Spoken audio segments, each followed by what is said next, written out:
আস্তে আস্তে খুলতে থাকে র্যামডোর। এরপর শেষ মোনাজাত এবং একসাথে এক সিরিয়ালে 10,000 ফিট উচ্চতার মেঘের ভেতর থেকে শূন্যে শুরু হয় জাম্প। মৃত্যুর ভয়কে তোয়াক্কা না করে ভয়ঙ্কর এই কাজটি যারা করেন তারা হলেন প্যারা কমান্ডো, ডাকনাম চিতা, যাদের ভয়ঙ্কর সব অপারেশনস এর মধ্যে একটি হলো এই প্যারা জাম্প। জাম্পের আগে সর্বপ্রথম ধাপটি হলো প্যারাশুট ফোল্ডিং, কেননা এই ধাপের উপরেই নির্ভর করে প্যারাশুট খুলবে কিনা। দেখতে যতটা হালকা মনে হয় ঠিক অতটা কিন্তু হালকা না, প্রায় 18 কেজি, ভালোই ভারী। যদিও এই প্যারাশুট বহন করতে পারে 185 কেজি পর্যন্ত ওজন। ফোল্ডিং এর সময় 7টি ধাপে দেওয়া হয় একটি একটি করে 7টি চেক। দক্ষ জাম্প মাস্টার ও রিগার্ড তদারকি করেন একটি একটি করে 7টি চেকই। একে বলা হয় ফোল্ডিং চেক। একেবারে শেষ ধাপে রিজার্ভ প্যারাশুটের ঠিক নিচেই ভাঁজ করে সেট করা হয় মেইন প্যারাশুট। এই হচ্ছে দুটো প্যারাশুট, এটা মেইন প্যারাশুট, এটা হচ্ছে রিজার্ভ প্যারাশুট। ইউজুয়ালি এরকম একটা মেইন প্যারাশুট ভাঁজ করতে সময় লাগে 10 থেকে 12 মিনিট, কিন্তু এই রিজার্ভ প্যারাশুট ভাঁজ করতে সময় লাগে 3 থেকে 6 ঘন্টা পর্যন্ত। গোছানো প্যারাশুট এবার আনা হয় রিপোর্টিং লোকেশনে। এখানে সবগুলো আনলোড করে অ্যারেঞ্জ করা হয় চেক করার জন্য। একে বলা হয় অ্যারেঞ্জ চেক। ঠিকমতো অল্টিমিটার থেকে শুরু করে হেলমেট, প্যারাশুট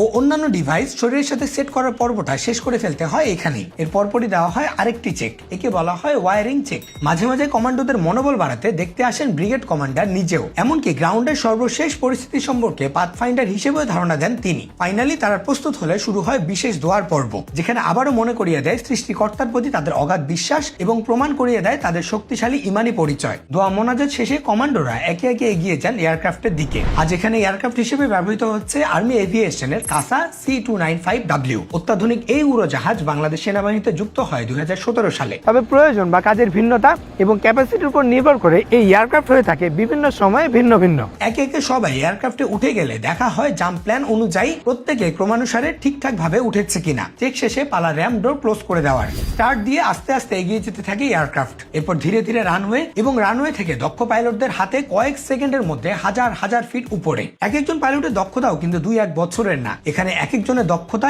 এক এক যুগেরও বেশি সময়ের। নির্দিষ্ট উচ্চতায় উঠতেই জাম্প মাস্টার সবাইকে কমান্ড দিয়ে দেন জাম্পের জন্য প্রস্তুত হয়ে নেওয়ার।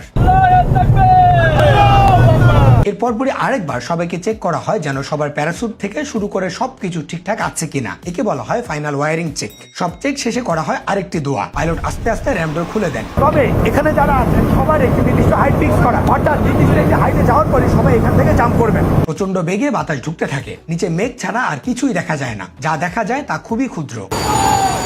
নির্দিষ্ট সময়ে বেজে ওঠে অ্যালার্ম। জাম্প মাস্টারের ফাইনালে গো কমান্ডে একে একে আল্লাহু আকবার বলে জাম্প করা শুরু হয় প্রত্যেক কমান্ডোর। পাতলা তুলার মতো ভাসতে থাকেন এক একজন। বাতাসে প্রচন্ড বেগে মাটিতে পড়তে থাকেন সবাই। ফ্রি ফলের এ পর্যায়ে বিভিন্ন কায়দায় এক একজন কমান্ডো প্রচন্ড স্পিডের মধ্যেই কন্ট্রোল করতে থাকেন নিজেকে। ভয়ঙ্কর এই মুহূর্তে নিজের প্রতিটি ইন্দ্রিয় সজাগ রাখতে হয় প্রতিটি সেকেন্ডেই। এর মধ্যেই মাঝ আকাশে খুলতে হয় প্যারাশুট। যাদের ফ্রি ফায়ার খেলতে খেলতে অভ্যস্ত তাদের জন্য নিচ থেকে দেখতে এই দৃশ্য বেশ পরিচিত লাগে। ওনাদেরকে দেখে খুব কাছ থেকে জাম্প করছে মনে হলো। এক একজন জাম্প করছেন 10 থেকে 12,000 ফিট উপরে উচ্চতা থেকে। কমান্ডোরা তাদের বহুদিনের দক্ষতায় নিরাপদে একে একে ল্যান্ড করেন মাটিতে এবং নামার সাথে সাথেই প্রাথমিকভাবে গুছিয়ে ফেলতে হয় প্যারাশুট। আর এভাবেই নিজের জীবন বাজি রেখে শেষ হয় একজন সাহসী কমান্ডোর জাম্প, যা কাজে দেয় শত্রুর আস্তানার ভিতরে নীরবে প্রবেশ সহ দুর্গম ও আত্মঘাতী নানা স্থানে পৌঁছানোর।